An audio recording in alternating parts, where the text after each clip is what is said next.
Superamos aquela baboseira de que advogadas e advogados vão ser trocados por robôs. Finalmente passamos dessa fase. Muitos juristas já entenderam, já estão buscando como aplicar todas essas novas tecnologias no escritório, no dia a dia, para agilizar suas rotinas, para ser mais produtivo, para se livrar das tarefas repetitivas operacionais e para poder dedicar o seu tempo em em atividades mais intelectuais e estratégicas. Se você está iniciando essa busca, fica nesse vídeo porque eu vou te explicar aqui 7 inteligências artificiais para usar na sua advocacia. Saudações digitais, que bom ter você aqui novamente. Esse é um canal para advogados e advogados como você que estão buscando informações sobre a advocacia 4.0 de uma maneira descomplicada, sem mitos, sem sensacionalismo. Eu sou Tércio Strutzel, esse aqui é o meu canal para falar com você sobre advocacia digital. Muito bem, nesse vídeo eu não vou ficar explicando muito a fundo o que é discorrendo muito a fundo sobre inteligência artificial. Eu quero trazer mais rapidamente aqui as ferramentas para te dar dicas de como utilizar. Eu quero que seja um vídeo um pouco mais rápido. Então, bem direto ao ponto aqui. O que é inteligência artificial, para você que está chegando agora? São máquinas e dispositivos que desenvolvem a capacidade de aprender e decidir logicamente sobre determinadas informações, que a gente vai fornecer as informações, e aí, com isso ela vai resolver problemas para a gente. Okay?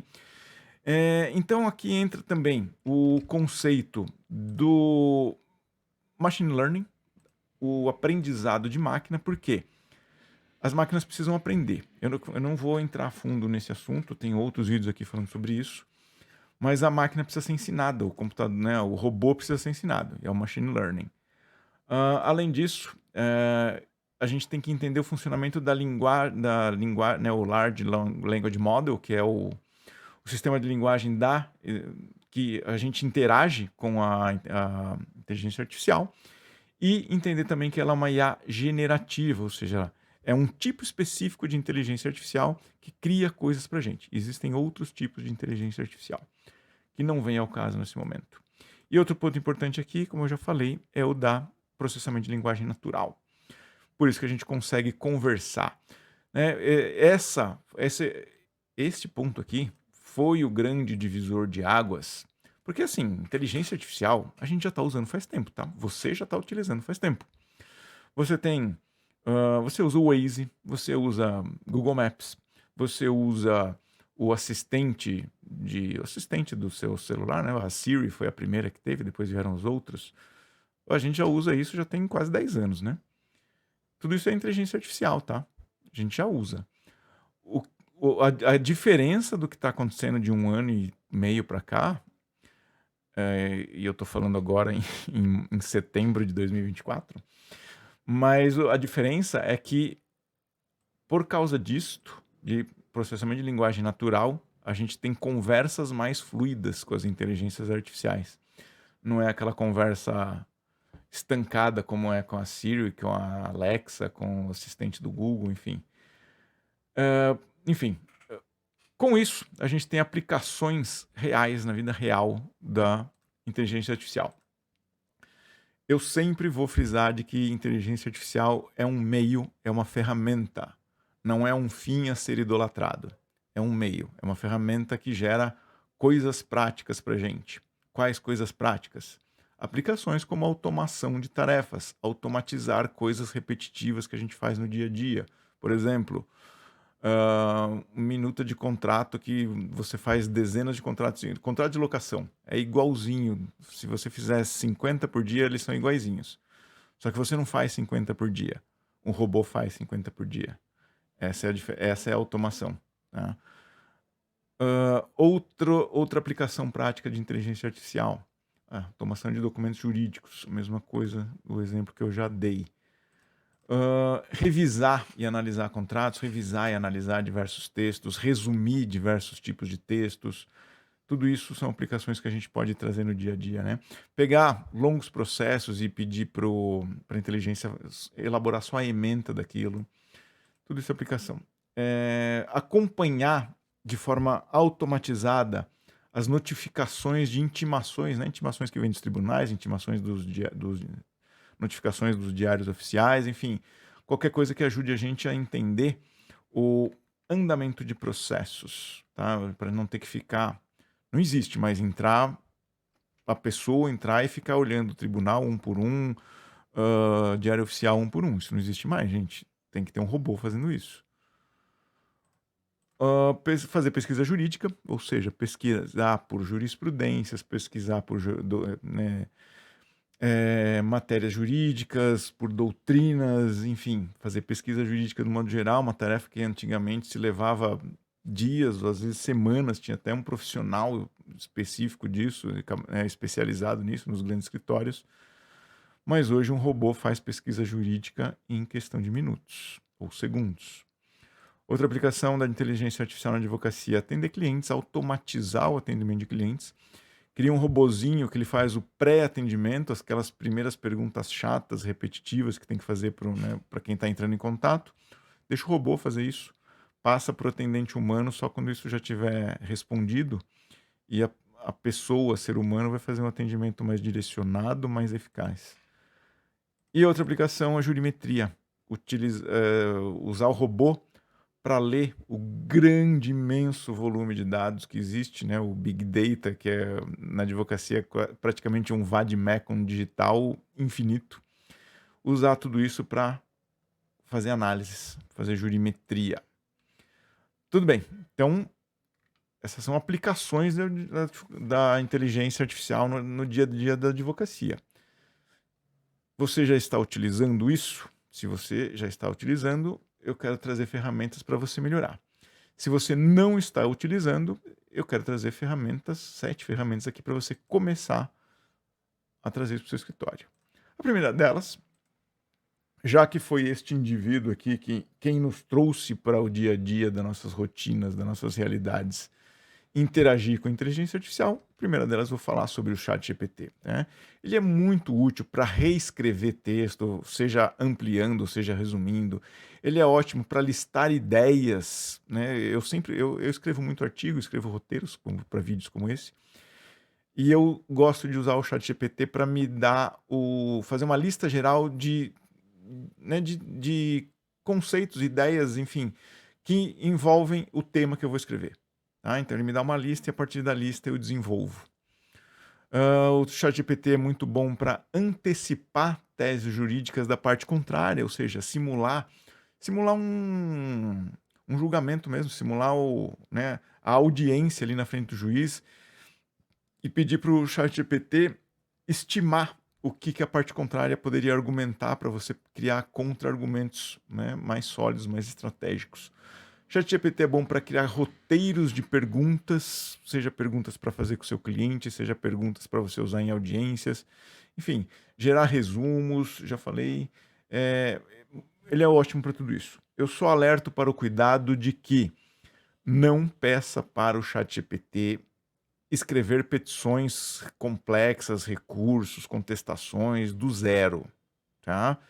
Ele vai fazer errado, ele vai fazer o que se chama lá de alucinar, porque ele não foi treinado nisso. Ele não acessa os repositórios de conteúdo que você precisa para isso, ou seja, ele não acessa dados de tribunais, ele não acessa dados de tribunais, não acessa, enfim, uma série de documentos ou repositórios sobre a doutrina jurídica brasileira, tá? A versão gratuita não acessa nada disso, ela não acessa nem o web. A versão paga e as versões mais recentes, mini e alguns agentes criados conseguem acessar isso, tá? Mas presta muita atenção se você está usando a versão paga, se você está usando a versão aberta que acessa esses repositórios, ou se você está usando algum agente, algum GPT criado para isso, tá? Importante. Mas para o uso do seu dia a dia, eu já citei as funções que ele faz bem. Vamos lá, eu vou trazer aqui na sequência. A sequência que eu vou trazer não é por ordem de importância, nem de utilidade, nem em ordem nenhuma, tá? É uma ordem aleatória. Eu comecei pelo ChatGPT, que ele foi o primeiro. Vou falar em segundo e terceiro aqui dos grandes conhecidos aí, que são o Copilot da Microsoft e o Gemini da Google. Fala-se Gemini mesmo, tá? É estranho, mas eu ouvi o pessoal do Google falando assim, então é assim que fala. Vou citar os dois aqui, mas fica aqui até o final, porque as duas últimas ferramentas que eu vou trazer, elas são muito boas. Então vamos falar especificamente aqui do Copilot. Ele é o recurso da Microsoft, ele tem um potencial muito grande em automação de tarefas e geração de rascunhos e resumo de texto. Ele tem acesso ao web, então, e ele já está integrado nessa, é uma ótima característica dele, porque ele já está sendo integrado em todas as ferramentas da Microsoft, toda a suíte, né, do Office, por exemplo. Todas as ferramentas lá já tem o Copilot por padrão. Então isso ajuda muito, tá? Eu recomendo bastante a interagir com isso. Para quem utiliza o browser da Microsoft, o Edge, ele também já tem lá o Copilot nativamente, então também ajuda a buscar muitas coisas, né? Auxilia na busca, né? A nova busca, onde a inteligência artificial sugere resultados. E no próprio Windows, o Copilot também já está integrado, né, ajudando bastante no dia a dia. Para as tarefas do advogado, mais especificamente, o Copilot, ele consegue acessar, ele sim consegue acessar a jurisprudência porque ele acessa o repositório do Jus Brasil. Tá? Então, o que você tem no Jus Brasil, o que a gente tem no Jus Brasil, a gente consegue pesquisar pelo Copilot. Então, só se atente às limitações do Jus Brasil. Ele não acessa diretamente, né, jurisprudências e súmulas, né, dos tribunais, é só do Jus Brasil. A próxima ferramenta que eu já tinha listado ali é o Gemini, do Google. Ela é muito indicada para sugerir edições de textos, né, melhorias de texto, revisão, resumo de texto, fazer formatação automática e revisão gramatical. Ela é boa nisso também, afinal o Google já tem o dicionário, né, lá nas buscas há muito tempo, então é um bom dicionário. O Gemini também é muito bom para criar relatórios personalizados. Como ele já é nativo da web, ele já nasceu na web, né, diferente do ChatGPT. Como ele já nasceu nativo na web, ele consegue pesquisar por coisas que estejam na web, porém em repositórios abertos, ok? Ele não tem login e senha de tribunal, então ele não vai entrar em tribunal para fazer pesquisa dentro do tribunal, tá bom? Lembre-se disto. Ok, essas as que eu falei que eram abertas, as mais conhecidas. Eu tenho algumas outras aqui que são bem interessantes para a advocacia. Vou trazer mais 4 só, daria para eu passar horas falando disso, mas eu vou trazer 4 que eu conheci recentemente e achei muito boas. A primeira delas aqui é o Voice Guru. O que ele é legal? Ele transforma em texto o áudio de alguns aplicativos de mensagem instantânea, como o WhatsApp e o Telegram, por exemplo. É muito comum a gente receber mensagem de áudio, né, principalmente de cliente. Então ele é muito útil para fazer a transcrição dessas mensagens, né, você ter isso em texto. Por que em texto? Primeiro que é mais fácil de você guardar. Segundo que é mais fácil para você juntar nos processos né, que isso possa ser utilizado como provas, entendeu? Como prova digital, inclusive. E para fazer algum tipo de análise em cima disso. Então, essa é a funcionalidade do Voice Guru. Ele é bem específico disto. Outra ferramenta interessante é a Synthesia. Ela é ideal para a criação de vídeos explicativos, vídeos informativos, apresentações. Tudo isso utilizando uma coisinha maravilhosa chamada Gêmeo Digital. Os gêmeos digitais são réplicas, né, de pessoas reais. Então a gente pode criar um gêmeo digital nosso. Podia estar fazendo esse vídeo aqui com um gêmeo digital. Será que eu faço? O que você acha de eu começar a fazer vídeos com o meu gêmeo digital? Será que eu crio um gêmeo digital para isso? Diz aqui no comentário o que você acha. Mas enfim, se você não tem familiaridade com câmera, você é o tipo de pessoa que trava diante da câmera, eu não estou falando isso de um modo pejorativo não, tá? Eu demorei muito para ter facilidade assim com câmera e com gravar vídeo. No começo eu travava. Então, se você passa por esse tipo de situação, ter um gêmeo digital é uma solução muito boa. Outra ferramenta muito útil. Eu prometi que essas duas iam ser, as duas últimas iam ser muito boas, né?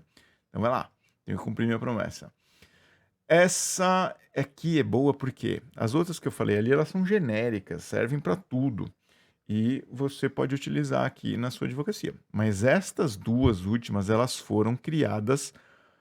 Não é que elas foram criadas para o direito, para a advocacia. Elas foram criadas para o direito brasileiro. Veja bem. Então elas são muito mais dedicadas. Então vamos lá. O que faz o jurídico aí? Ele oferece uma boa precisão na criação de documentos jurídicos. Então, se você faz muitas petições iniciais que são mais ou menos parecidas, né, de ações parecidas, o previdenciário tem muito disso. Se você faz minutas de contratos que são parecidos, procurações, enfim, essa inteligência é muito boa para fazer isso do zero. Mesmo que você não tenha modelos, claro que é sempre bom trabalhar a partir de modelos prontos, né? Mas mesmo que você não tenha modelos, ela faz do zero e ela é muito boa nisso. Lógico que tem um prompt bem complexo a ser instruído, mas ela faz muito bem. E a última, porém não menos importante, é um cara chamado ChatADV. Essa ferramenta ela foi treinada exclusivamente no âmbito jurídico brasileiro. Ok? Então, ela entende muito bem a matéria jurídica brasileira e ela permite enviar documentos, criar documentos, obter resumos, ela dá insights, né, sobre aqueles temas que eu já falei, insights, dicas sobre prever o que a parte contrária pode falar, dicas sobre perguntas e comentários e contra-argumentos em audiência, enfim. Ela consegue fazer análises de documentos existentes, ou seja, ela consegue analisar petições, consegue analisar documentos, consegue analisar recursos, enfim, uma série de peças jurídicas que ela entende e ela pode fazer resumos a partir disso, ela pode criar, como eu falei aí, contra-argumentos, enfim. Ela faz muitas coisas. É muito interessante essa ferramenta, justamente porque ela foi criada para o direito brasileiro, para os advogados brasileiros. Muito bem. Esse assunto é muito grande, gente. Eu poderia passar horas, adoraria passar horas aqui falando de várias inteligências artificiais. Se dicas como essa são importantes para você e você quer ferramentas mais específicas, comenta aqui deixa aqui no comentário e até quais assuntos você gostaria de automação, né? Porque aí eu procuro trazer vídeo sobre isso. Bom, tudo isso está acontecendo de forma muito rápida, velocidade avassaladora dessas ferramentas novas na advocacia, mas o bom é que isso realmente está sendo assimilado pelo direito. Okay? Tem legal techs aí desenvolvendo essas ferramentas, como mostrei. Muitos escritórios, muitos mesmo, escritórios de pequeno porte, inclusive, estão utilizando a inteligência artificial, as automações no dia a dia. Nas minhas consultorias eu tenho visto casos reais muito bons em escritórios pequenos. Então é possível, tá? Esse é o recado que eu quero deixar aqui. É possível para escritório pequeno. E isso tudo indica que ainda não é tarde para você se lançar nessa jornada de digitalização, de aderir a essas tecnologias transformadoras. Tem espaço para todo mundo que se dispuser a se lançar nesse caminho. Por isso que eu digo que a direção ela é muito mais importante do que a velocidade. Se você não começou até agora, comece agora. Comece estudando, comece entendendo, comece seguindo esse canal. Siga o canal, se inscreva no canal para continuar recebendo novos vídeos, novas informações. E muito obrigado pela sua audiência e desejo sucesso na sua jornada de digitalização.